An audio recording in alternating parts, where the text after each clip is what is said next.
चीन सीमा से सटे गुंजी में भारतीय स्टेट बैंक की अंतिम शाखा है। ये शाखा साल में सिर्फ 4 से 5 महीने ही काम करती है, जो यहाँ रहने वाले लोगों और आर्मी जवानों को काफी राहत देता है। अब वक्त के साथ गुंजी में भी काफी कुछ बदल रहा है, जिस कारण यहाँ के लोगों को साल भर बैंक की दरकार रहती है। हट में संचालित होने वाला ये है चीन के सीमा के करीब गुंजी स्टेट बैंक। ये बैंक सिर्फ गर्मी के सीजन में 4 महीने के लिए संचालित होता है। इसी बैंक की मदद से मानसून यात्रियों के साथ ही इंडो चाइना ट्रेड में शामिल होने वाले व्यापारी नकदी हासिल करते थे। फिलहाल अभी दोनों बंद हैं, लेकिन यहाँ रहने वाले लोगों को यह काफी राहत देता है। धारचूला के बाद लिपुलेख मोटर मार्ग में ये इकलौता बैंक है, लेकिन इंटरनेट से जुड़ा नहीं होने के कारण ये शाखा उपभोक्ताओं को वो लाभ नहीं दे पाती जिसकी दरकार लोगों को है।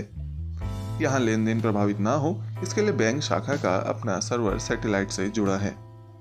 यहाँ बैंक में 3 कर्मचारी तैनात हैं, जो अक्टूबर महीने के बाद धारचूला वापस आ जाते हैं। इस बार भारतीय सीमा पर यह आखिरी बैंक जून की शुरुआत से अक्टूबर तक खुले रहेगा।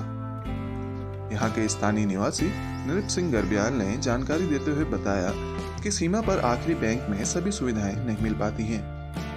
बैंक बंद होने की स्थिति में यहाँ के लोगों को धारचूला जाना पड़ता है। उन्होंने यहाँ की समस्याएं बताते हुए साल भर इसे खोले रखने की मांग भी की है। ये भारतीय स्टेट बैंक ने जो गुंजी में अपनी शाखा का स्थापना की है, ये जून 1 को खुलने के बाद सितंबर आखिरी में इसका यहाँ से क्लोजिंग होता है।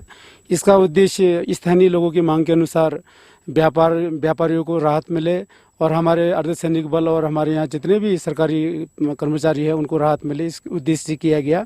क्योंकि हमारा जो भारत तिब्बत व्यापार वस्तु विनिमय के आधार पर होता है, हम लोग अपनी उत्पादक चीज़ों को वहाँ ले जाते हैं और वहीं से जो हमारी ज़रूरतमंद की वहाँ की चीज़ों को हम लाते हैं। लेकिन जब तक कैलाश मानसरोवर यात्रा चाइना जो है अमेरिकन डॉलर के रूप में यहाँ से पहुँचते ही वो डॉलर के रूप में हमसे धनराशि वसूलती है। जब तक यहाँ एक्सचेंज नहीं होगा, पैसे की अदला बदली नहीं होगी, तो बैंक का औचित्य हमको जो है कोई लाभदायक नहीं है ऐसा लगता है। साथ ही यहाँ बैंक में एक तो आज नेट का ज़माना है, यहाँ टावर नहीं है, ये नहीं है, तो बैंक खुलने के साथ ही जो नेट नहीं होने से बहुत परेशानी होती है। लोग सुबह आते हैं या लोगों से कहा जाता है नेट नहीं, पूरा दिन बर्बाद हो जाता है। क्योंकि खेती बाती का करने के लिए यहाँ हम लोग आते हैं। तो बैंक खुलने के साथ ही जो संचार की सुविधा बैंक में अच्छी हो और जो पैसे एक्सचेंज करने का तो बहुत ही ज़रूरी है। आप लोग के माध्यम से ये हमारी सरकार तक ये खबर जाएगी, तो ये चीज़ें सहूलियत होंगी तो हम लोगों को अवश्य बैंक का लाभ होगा।